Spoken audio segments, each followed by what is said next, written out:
welcome to It's Your Future, the talk show that takes a look at the lives of successful individuals in our community. I'm your host, Ada Harden, and joining me today is Crystal and Arquette from Travis High School. Together we're here to look at what it takes to put out a daily newspaper here at the American Statesman. We have a staff of about 170 people who do a variety of jobs. Most of you think of a newspaper as just reporters, but there's a lot more than reporters out there. There are people who take pictures, people who edit copy, people who put together maps and charts, people who write headlines, people who answer your telephone calls, and people who do a lot of other different kinds of jobs within a newsroom.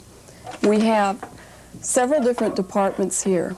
We have the city desk, the state desk, the business department, the news desk, the features department. Those are the folks who do lifestyle and Time Out and Onward and a number of the sections that I'm sure you look at each week to find out what's going on in town. We have sports and photography and Neighbor. You see Neighbor once a week when you read a lot about school news in Neighbor and a lot about what's happening in your individual areas and neighborhoods.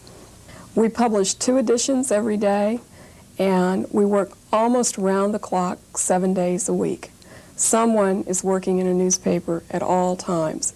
Even though the newspaper may not be printing and the presses may not be running, we have people who are doing their jobs from Austin, from the State Capitol building, from Round Rock, from San Marcos, and even in Washington, D.C. My name is Jeff South. I'm the state editor for the American Statesman.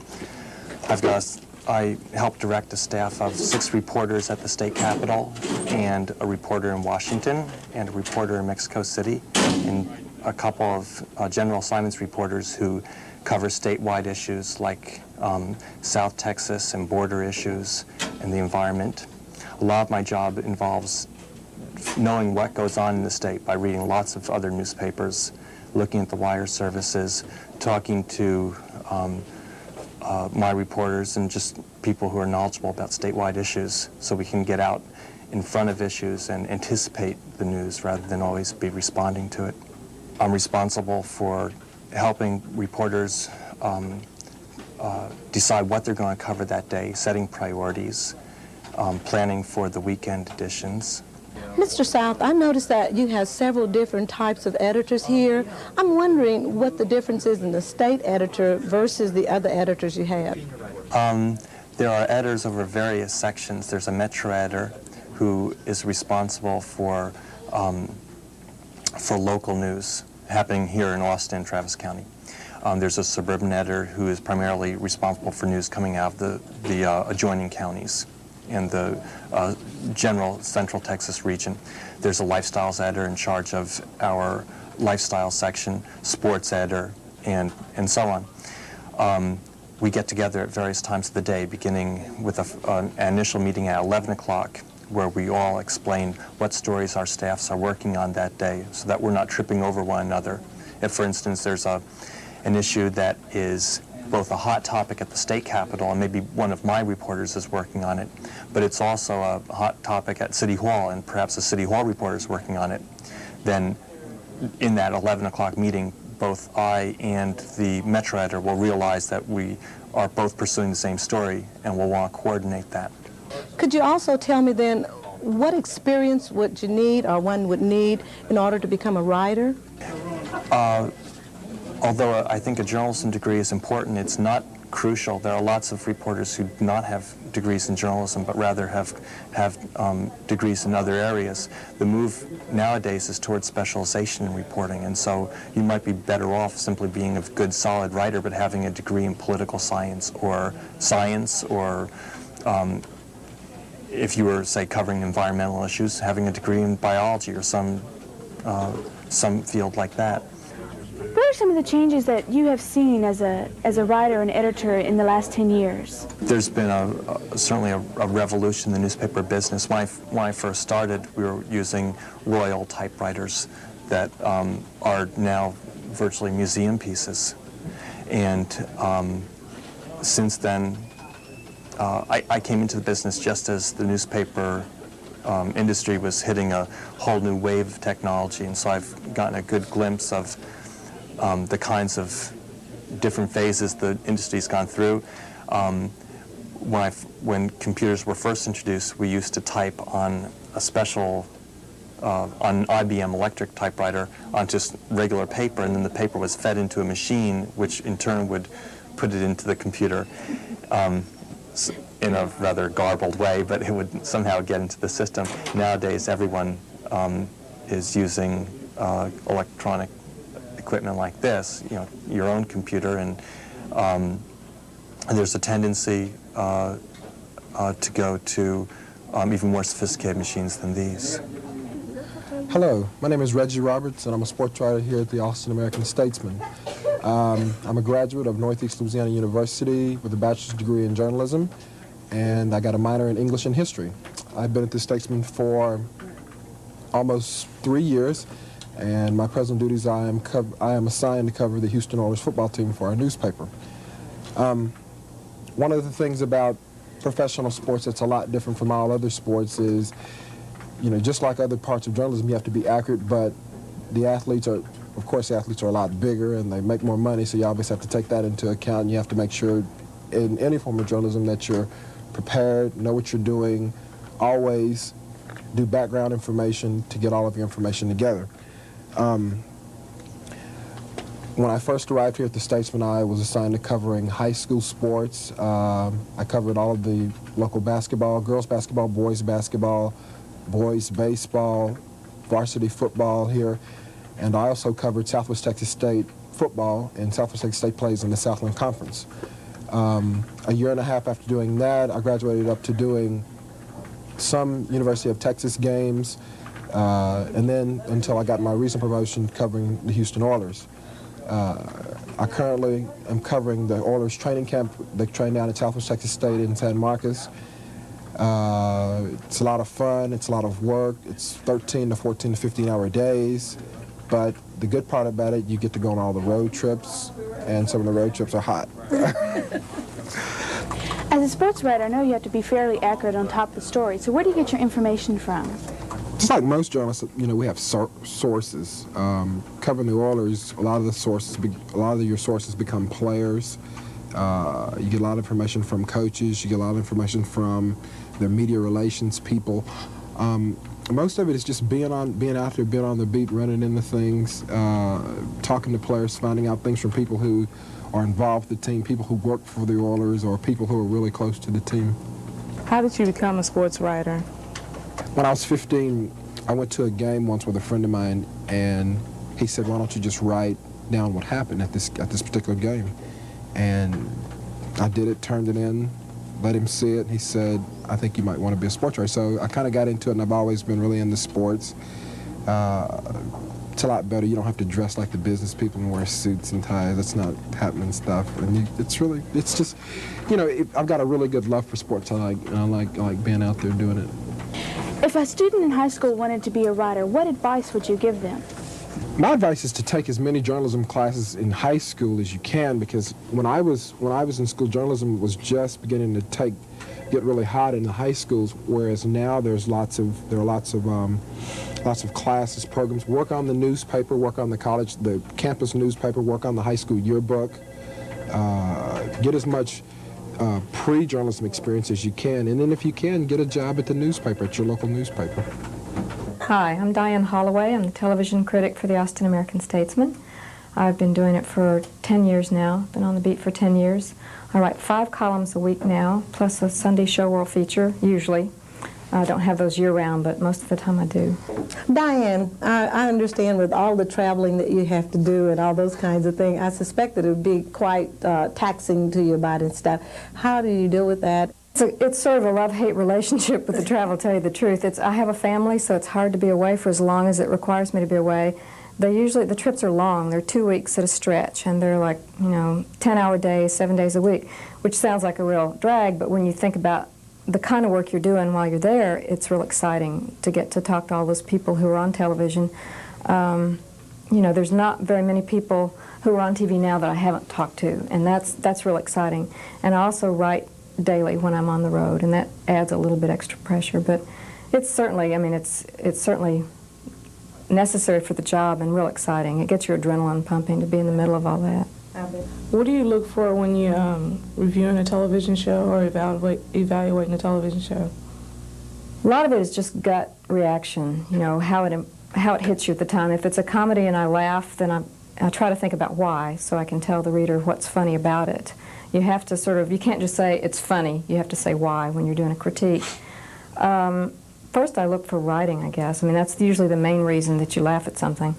Then performance, whether the actors are good, and then the production quality, whether it's a well put together piece, especially in drama. That's more important than in a comedy, really. But the writing, I think, is the most important. When critiquing and giving your opinion, what standards do you go by? Is there a certain point when you say that you're not going to go that far with your opinion?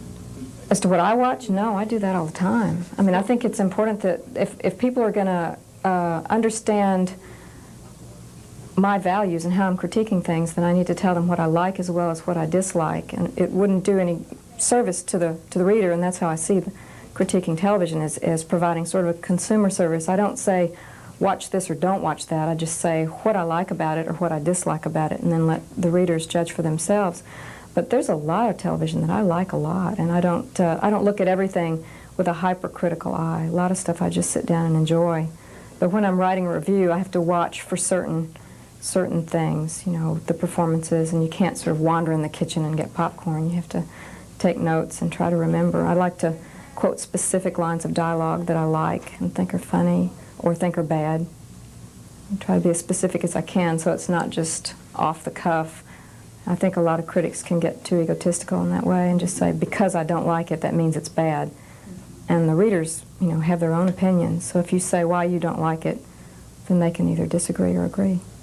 Of all the people that you've met, who do you think was one of the most special people you had an opportunity to talk to?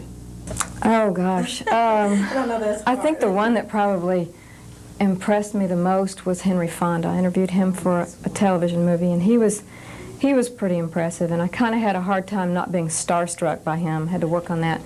And Bill Cosby was another one that's that way. He's a lot bigger than life and so smart, and is sort of a missionary about what he's doing on television, and he wants to make the medium better and to make his show good. And it's real refreshing to talk to people who are not so wrapped up in how much they make and the star quality of it, but just people who care about what they're doing, care about their work.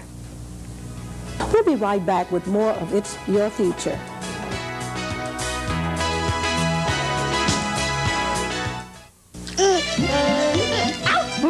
Stay out! Don't you move. Mommy be right back.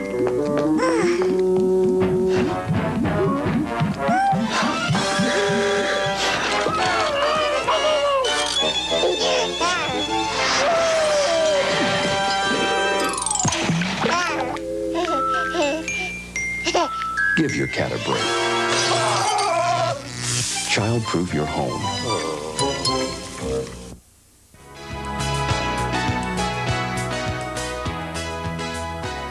I'm David Kennedy. I'm one of the 10 photographers at the American Statesman. And I probably have one of the funnest jobs that I can imagine. When I come to work in the morning, what we do is check our assignments, and typically I'll have on my hook assignment sheets like these that explain the place that the assignment is supposed to be done, and a little bit about the story, what we're supposed to illustrate. It'll have the reporter's name and other information we need, like color or black and white, and also the deadline that the picture is due and when it'll run in the paper and what section. Today I have 2 assignments, pretty routine actually. One has to do with the story that we're working about the motorcycle helmet law, and the other one is about the city budget and things that are being cut from the city budget. That's big news right now. So I'll be going to the garbage dump to do something about the landfilling deal. So later today I'll go out and photograph those things and come back, and the next thing we do, we process our own film here. Typically we shoot color slide film, which is a positive, and we process those things here in the lab, and they'll come out as a long roll of color slides. And here's one that I shot last year, just happens to be here on the light table, from Aquafest, of a balloon race sort of deal. And I've cut these into strips of 6 that fit on our file system. We have an incredibly good file system here that goes back several years. And what I'll do is put the film on the light table, find the picture I like, clip it out, and put it in a little sleeve, type the information on it, and turn it into my boss, or the director of the photography. And he'll take the picture to one of his many meetings through the day, where they discuss the budget for the newspaper, what stories are going to go in the paper, and he'll tell what pictures he has to go with those stories. Do you do photography for a specific area of the paper or the whole paper in general? The whole paper in general. The editorial part of the paper. I don't work for the advertising sections, but any of the other sections within editorial, like sports or features, or the city desk, I work for all of those. What are some of the things to consider when taking a picture? The first thing to consider, I think, is how to best illustrate the story that we're working on. You have to find out what the reporter's getting at, what the story is supposed to say, and then try to say that in a picture in such a way that you don't really exactly say what the reporter did, but you need to add to it. And you tell something with your camera that the reporter can't really tell with words. I'm interested in finding out what your educational background is and what type of degrees would one need in order to be able to go into this area. All of the photographers here have a degree, have a bachelor's degree from some university, with the exception of one who's our part-time photographer, and he's working on a degree right now. And my degree is from the University of Nebraska in journalism, and I graduated in 1975, and I worked for the newspapers in Lincoln, Nebraska for a couple of years after I graduated. Then I moved to El Paso and worked for 4 years, 2 years at the Herald Post and then 2 years at the El Paso Times. And then I've been here 9 years this summer at the American Statesman. So all of us here have at least a couple of years of experience before we're hired. I'm Steve Howe, I'm the press room foreman for the American Statesman. In the press room, we receive our information in the form of a printing plate. Plate comes into plate making in the form of what they call a grid sheet. The grid sheet is laid on a laser which burns the image onto this plate. We take the plate is locked down on a plate cylinder. The plate is inked through an ink train. The ink is applied with ink and water to the plate. The image is offset from the plate to a blanket cylinder. The blanket cylinder then offsets the image onto a paper which passes through the unit. That is where it gets its name, offset printing. The paper comes through the unit at an average cruising speed of 55,000 papers per hour. And that paper is actually traveling about 35 miles an hour. Paper then goes through a series of pipe rollers to keep the web taut, and then is run into a folder. All the sheets come into the folder. The folder cuts and folds the paper into the product you receive at home. When do the presses start running and when do they stop? Our daily paper, which comes out in the morning, we get a starter plate at 11:30. That's when the presses actually run. They run normally till about 4 in the morning. And we also have what we call advance runs. If a product is too large to fit in one run, we will pre-print some of the sections in the afternoon before the addition of the paper. Let's say, what would happen if the press machine broke down? Press breaks down. We have 2 machinists on duty on all runs, and if it is a major mechanical breakdown, they will perform a task. We do have normal breakdowns, what we call web breaks, when the sheet tears out of the press. And at that time, we stop the press, which stops by itself, and just lead the web back into the folder. What about backup? Should something happen to the machine, do you have a backup person or group of people to take care of it? Well, no. If the run is small enough, we'll have open units. We'll have some of these units that aren't running. See, on each press, we have 3 presses with 9 units on each press. And not all runs do we use all units. So if we do lose one unit, sometimes we have a backup unit. If we are running all units on all presses, well then one press will have to shut down, and the other 2 presses will have to make up its work. What kind of experience do you need for this sort of job? Normally we start out with an apprentice program. A person starts out, he works in what's called the reel room, which is downstairs, which splices one roll of paper to the next roll of paper. And we slowly work him upstairs, which is operating level. And we then teach him to print black ink, and then he'll go to colored ink, and then we'll go to processed ink, which is your full color photograph on the front page. And then we'll teach him to run the folder, which is probably the most experienced part of the press run. Well, that's our show for today. I hope that you've learned something about the newspaper industry. Arquette, what did you get out of being here? Okay, today I learned that it's a very hard job that these people here at the paper have, being reporters and writers and editors, and you need a good educational background for it.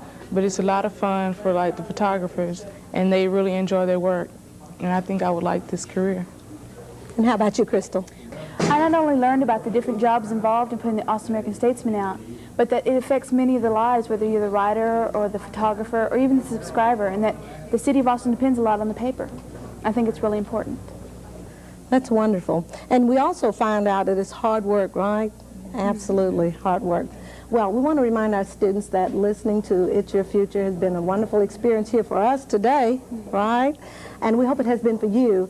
But remember, it's hard work, but it's worth it because it's your future.